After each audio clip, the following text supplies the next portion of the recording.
Hello friends, today let's discuss about data and data warehouse. What are those concepts and how this has evolved to a modern data architecture to data lakes, where that fits in. So let's discuss about that in today's video. So let's get started.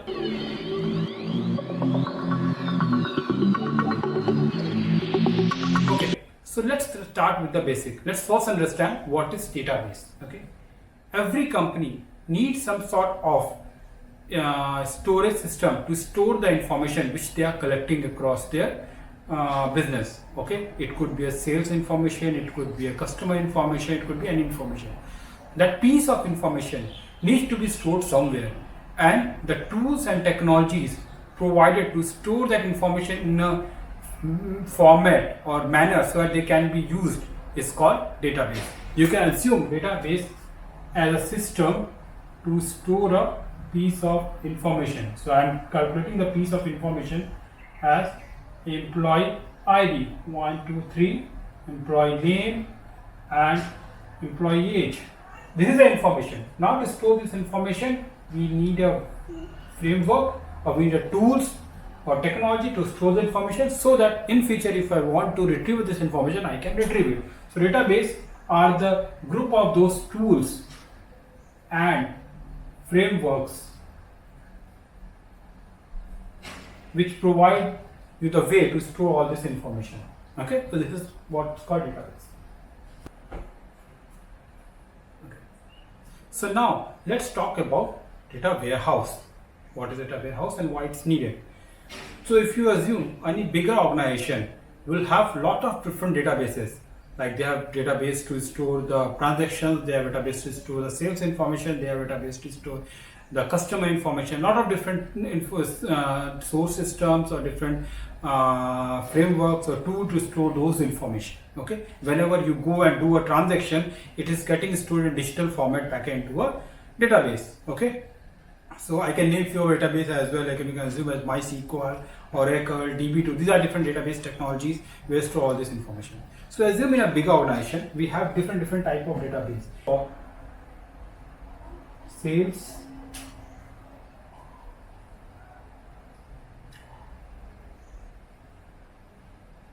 then it is transaction, and it is customer.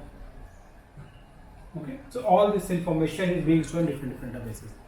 Now since the technology has evolved so much and the business has with the evolution of technologies, the business has also wanted to get more and more information from their data, what they are storing into their system. So they wanted a system where they can collect this and all this data and get information in a fashion that they can make a relevant business decisions. So as the data has evolved, the technologies have also evolved, and in mid 1980s we have a technologies which have evolved to create data warehouse.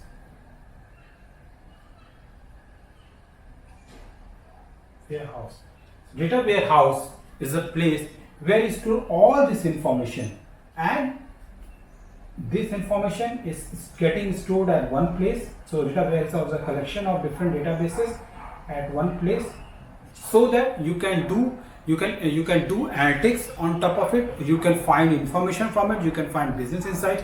So you are combining all those data and information, and then you are providing the reports, you are providing a dashboards to customer, or you are providing analytics.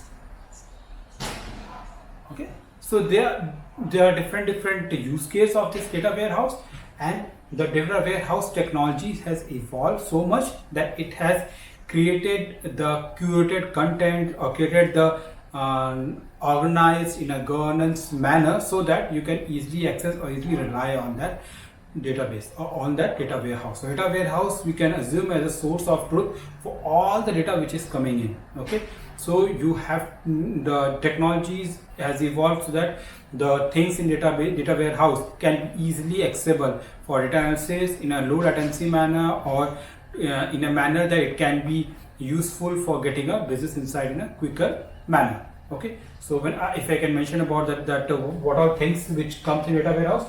When data comes in, there are a couple of things which we need to take care of, like data cleaning, then data processing, validation, then we have data governance, and then so and so a lot of other things as well. Like if you say about the important point is data model, how data model. So these all these data different database have their own way of storing data. But when it comes to data warehouse, we need to make as a different data model, so it's fast and easier to access. So we have lot of different models which we are trying to utilize. Some of them could be dimensional, fact and dimensional model. We can call it dimensional models. Then there are some models called normalized fashion. So we store data in a normalized fashion. So we create a star schema, or we create a different other schema. So make that in a format that can be easily accessible for different purpose. Okay. On top of it, means once we do all this cleansing, there are data marts which we create, data vault which we create, so that it can be easily accessible for that specific purpose. Data marts can be created like, okay, for only getting analytics for HR analytics. If I'm doing some use case which is specific to HR, so I can create a data mart which is specific to HR, which have all this relevant information combining from these databases, and create a data mart out of it, and then this data mart is accessible for doing all these things. So this is the way how data warehouse works, and this is the way why data warehouse was required. Okay. Now let's move on to data lake. Now let's see what is data lake. Before I go to data lake, I want to mention some basics. So if you know that, okay, once we have data warehouse back in 1980s, and then we have been running for a decade, we are working with data warehouses.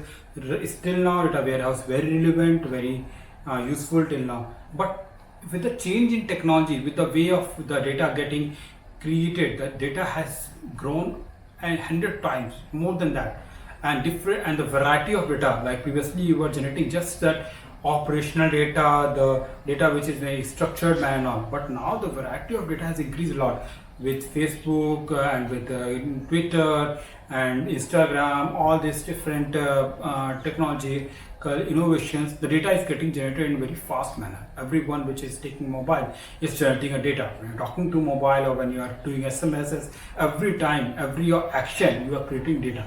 So with this huge amount of data, the business has also evolved. The business is more dependent on data. Now it's data driven businesses, and where data is a key or a basic for getting the more and relevant business.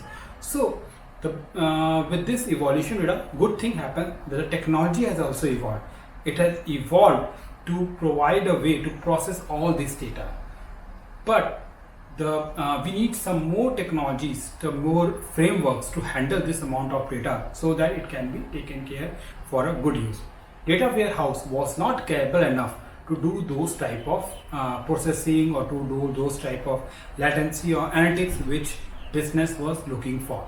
So then the architecture of a data to store data storage has changed, and it has evolved to a current modern data architecture, where we talk more upon data lakes and the big storage system to store all the data, whatever you are collecting, store at one place, a centralized location, and which can be utilized based on whatever everyone needs it. Okay.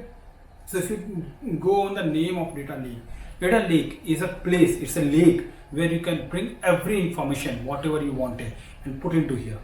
Okay, so data lake has designed a way that all the data, so it says that first you put all data what you are gathering, put into this, and then you want to put whatever use case you want to do, you keep doing it. Okay, so it's based on everyone, each one. Like in an organization, talk about organization perspective, it means that it's a centralized location to store all the data at one place, and then based on your need, you do your own use case. You get data from there, and then you build your own use case.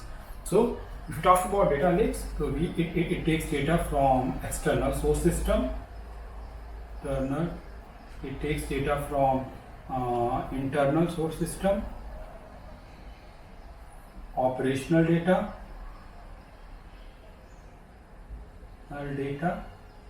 Then I talk about structure and structure. Like if you talk about structure data is a normal Tableau manner where you can define an Excel sheet and all.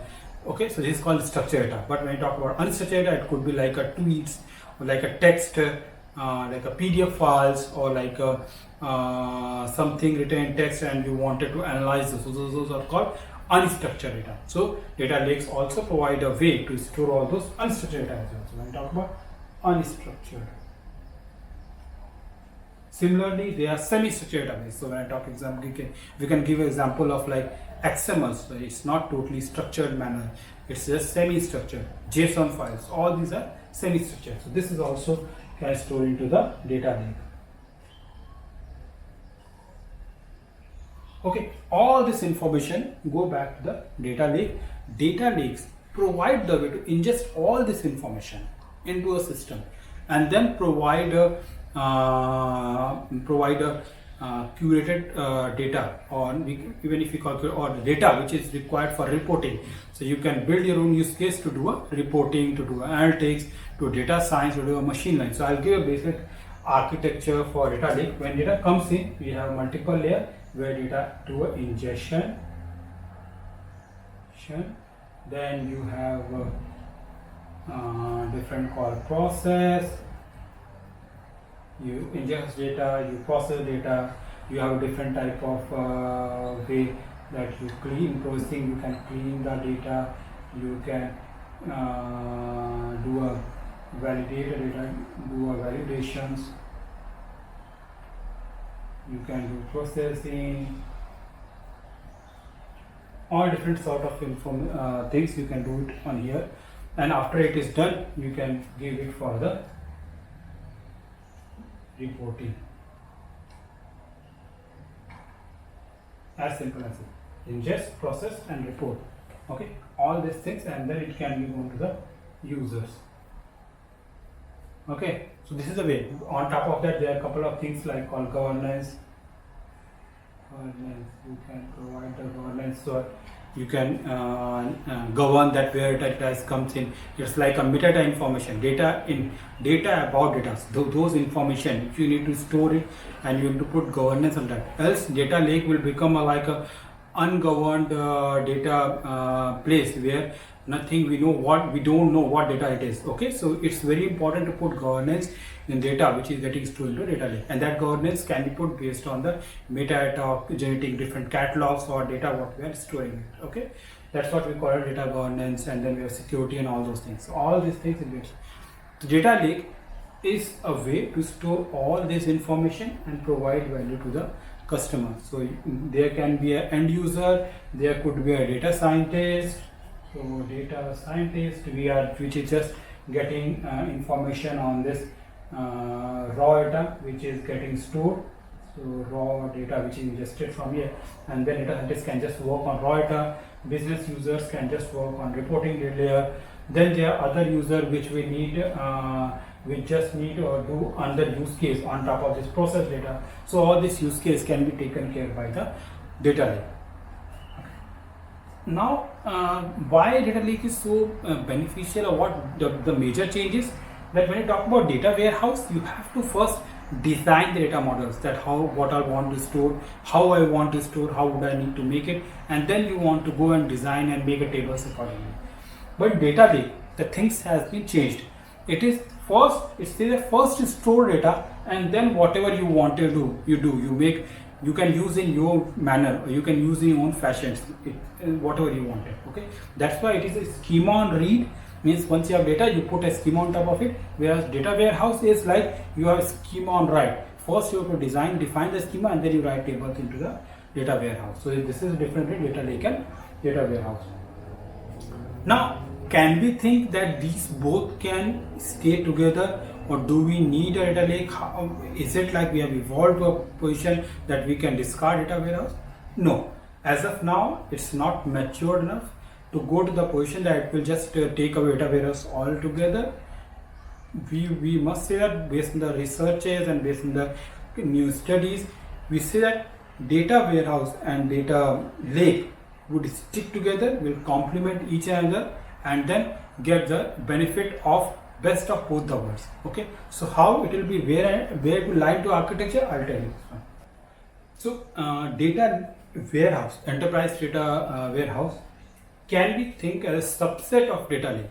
Okay, so where you have the EDW within a data lake. When data comes in, you do all those processing, validation, all these things, and either this data can be converted into, can be shipped into a enterprise data warehouse in the fashion which is required for the this type of access. Like why we are putting an EW, it can be moved to EW because at EW or at enterprise data warehouse, the data which we are collecting data lake, there could be some data which have legal requirements, there could be some data which has different SLAs or which has different latency, so which can be handled better in the enterprise data warehouse. And since data lake is a place where you store everything, so it's not beneficial or not required to put all legal terms on those data. So we can differentiate what data I want to put legalities, or what data I want to take more care when I talk about tracking the lineage, or when I talk about governance and all. So I can separate out by putting those type of data into an enterprise data warehouse. So whenever I get data, I do all those processing, ingestion, and once it at a specific level, we can put it back to the enterprise data warehouse. There I can create data marts, or even if required not, and this data mart will be accessible directly to the user. There could be data marts at data lake level.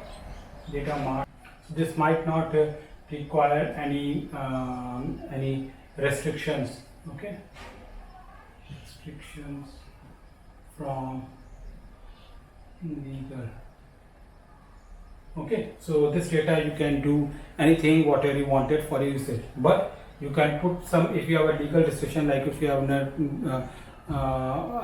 a business, in a banking domain, then you need to have a storage specific data for some amount of time, that is legal restriction and all those things. This restriction will apply data marts which is created within the data marts which is within the EW, and that you can separate out clearly. That's a benefit. This both can stick together, and this one can directly access the, if they want it, they can directly access the operational data. Data can be directly also imported to the EW. The good thing of data lake is because right now as the technology is evolving, the people are not just happy with getting this. It is not just one-way communication. People will not just provide the information like getting it from here and then putting to the user. Now with the more advancement, we have wanted to get a feedback. So there are databases or there are user feedback, like for recommendation, that goes back to our database, either in data warehouse, or it directly goes back to the processing layer, where it goes back to the system, and system again uses to more recommendation. Like I can think of a scenario that where I want to provide recommendation to the customer based on what he is seeing, what he is clicking. So all this information getting back to my system. So it's not just going one way, it's a two-way communication. So this is what all the current data, modern data architecture is, where we involve the database and internet. So guys, that's all what I would like to cover in this video. Hopefully this content you like it. Pardon for my writing and all, but I try to make this content so that you can easily understand what's the difference in data lake and data warehouse. If you like the content, do subscribe and hit the bell icon. Do share this video so that everyone other can also access this information. Thanks a lot. Goodbye and talk to you later.